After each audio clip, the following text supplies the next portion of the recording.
Obviously, offensively, a really good game. Did the shot making, the skill level of our guys, the pace. I thought the unselfishness. Rim decisions were great. Our spacing was good.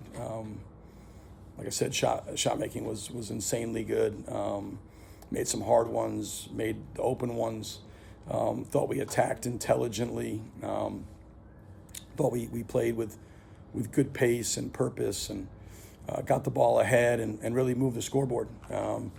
And we needed to, because we did not guard them at all. So, but we moved the scoreboard, and we're able to create separation. And I thought had stretches where we did some good stuff defensively, but really porous day on that end. But our offense carried us, saved the day, and just credit to the depth of our team to have the shot making that we had, the amount of guys that stepped up and made them. It was across the board, and anytime you go 19 for 32 from three, you're going to give yourself a chance to win and have 25 assists to 7 turnovers. You want to talk about their offensive rebounding now, or you want to save that for later? We can, just anything defensively, to me would be some.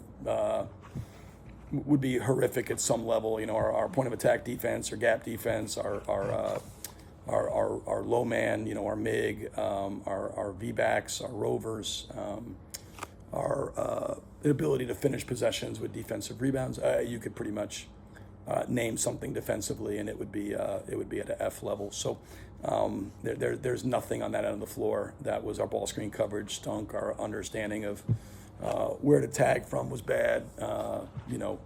There was nothing closeouts. I mean, you could basically go through a list of things. Our defense was horrific, and they got the free throw line 24 times. We had to move the scoreboard like we did to win. I mean, if we go 12 for 32, which is not bad shooting, we lose. 11 for 32, we lose. So, it was good. We were able to move the scoreboard like that, and that's a great thing. But we certainly have to.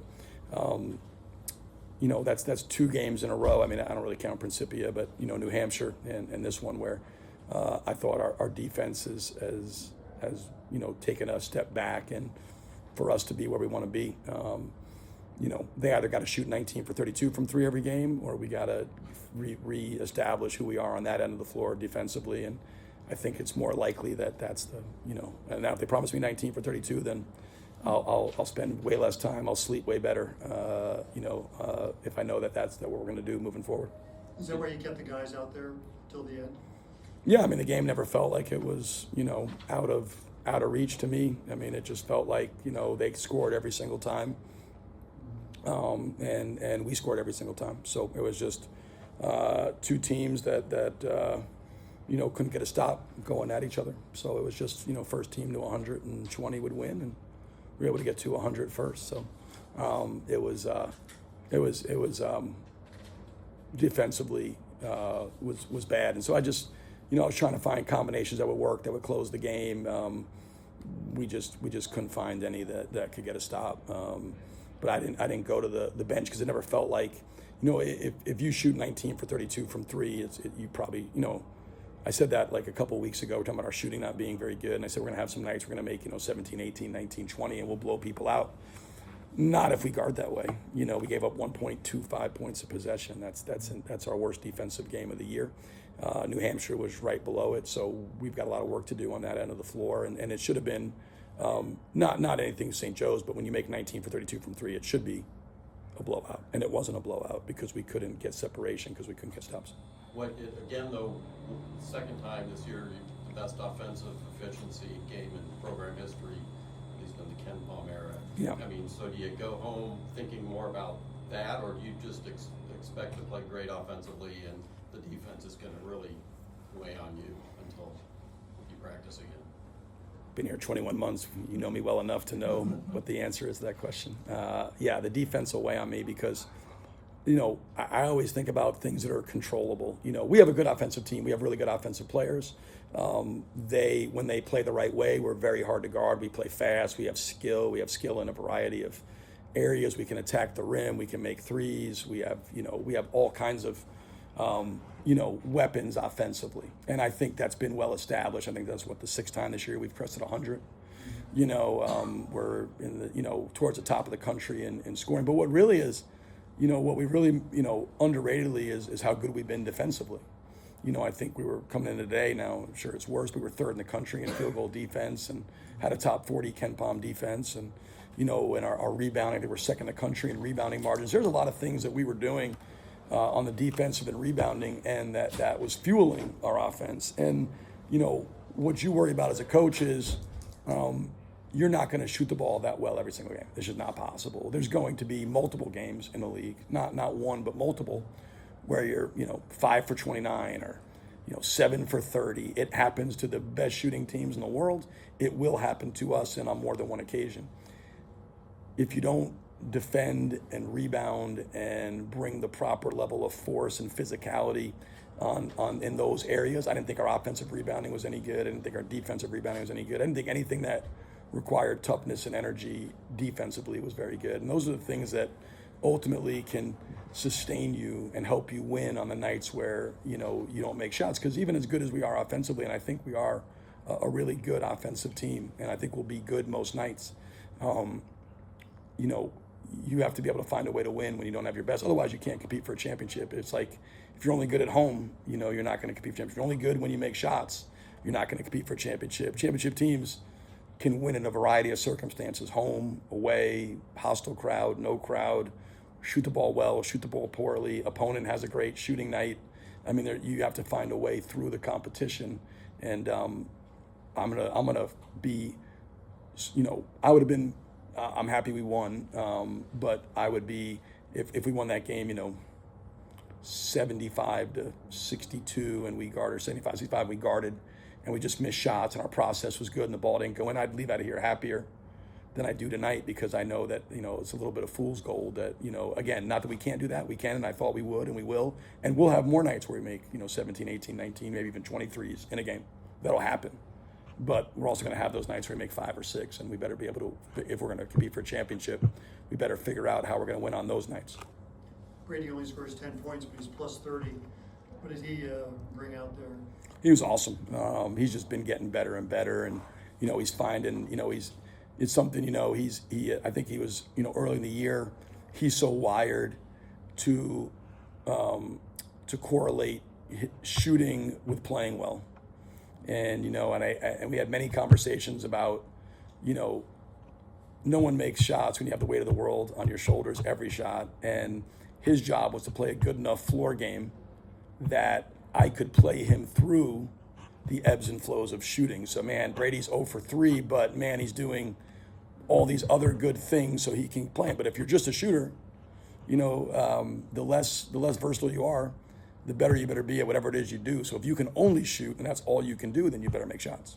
Otherwise, you're not going to be out there. It's like if you can only guard, you better guard. Otherwise, you're not going to be out there. So for him, I think he has, a variety of ways he can drive closeouts. He understands cutting. He's not a pressure defender, but he's big. He's 6'8". He can rebound. He understands team defensive concepts. He's long enough to be a containment defender and uses length, and he's got decent enough feet to keep the ball in front. And again, at 6'8", he can use his length to give cushion. He and Ish are not pressure guys, but they're guys that got to keep the ball in front of them. They're different than Dion and Q and Kellen and those guys who can really dog the ball. But yeah, he's learning how to impact the game in more ways than just his shot making. But his shot making, which always happens when you focus on trying to just play well and put your fingerprints and impact winning. It's amazing how much better you shoot the ball when you're not just obsessing about shooting the ball. Now he works his tail off. He's as ruthlessly consistent in the invisible space as anybody I've ever seen. Like in terms of like his work, I mean, every day before practice, after practice, and I'm sure there's a lot of stuff, invisible stuff I don't see, but I've never, his consistency is too. Their consistency in the invisible spaces is ruthlessly consistent of just the amount of work they put in before practice and after practice that no one sees. Those guys are elite at it, and it's great to see the ball go in because they're both and Trey as well, fantastic shooter. Anything in particular that went to the decision to start Brady for the second half? Just felt like he was giving us, more, than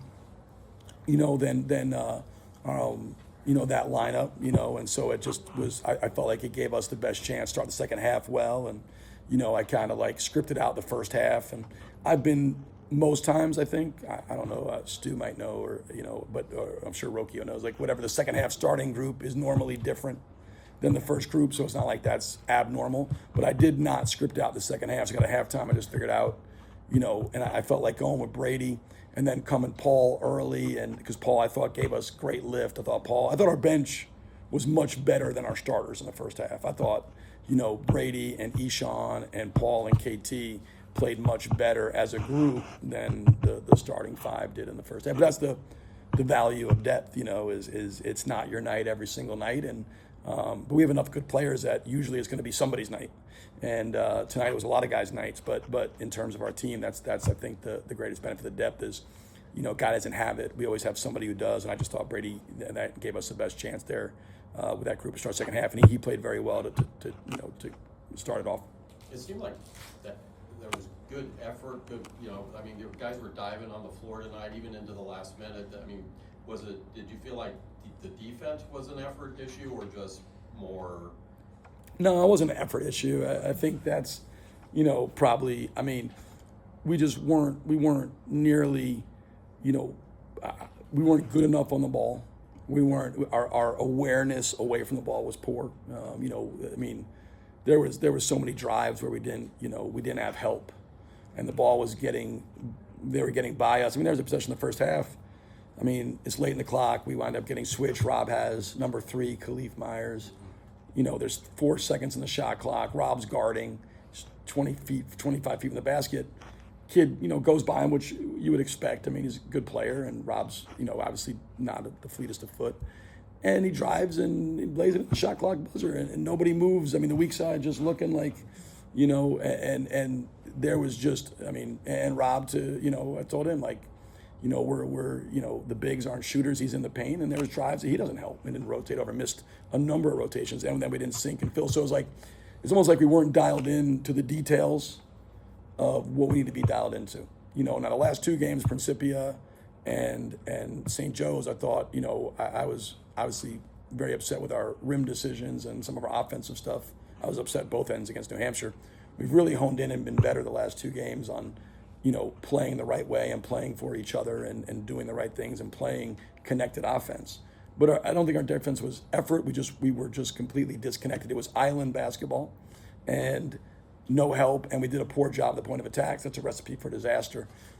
Couldn't keep the ball in front, and then our help and rotations were horrendous, which then, if you're really diving into it, that's why they got the offensive rebounds, because we were in constant help and rotations. And our help was late.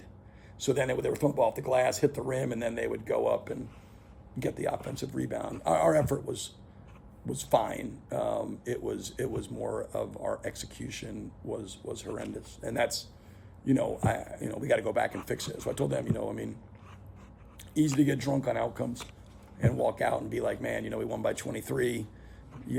All's well. We scored 100 points. We're rolling, and but it's my job to give them the truth, and to make sure that, outcome aside, praise what we did well, because like I said, offense, hard to play better than we played tonight in every way. Pace, spacing, unselfishness, shot making, all of it was awesome, but hard to play worse than we did defensively tonight. And if we're going to win a championship or compete for one, we're going to be much, much better on that end of the floor to have a chance to do what we want to do. And we've shown, it's one thing if you're not capable, but we've shown we're capable. So it's just getting back to our identity there.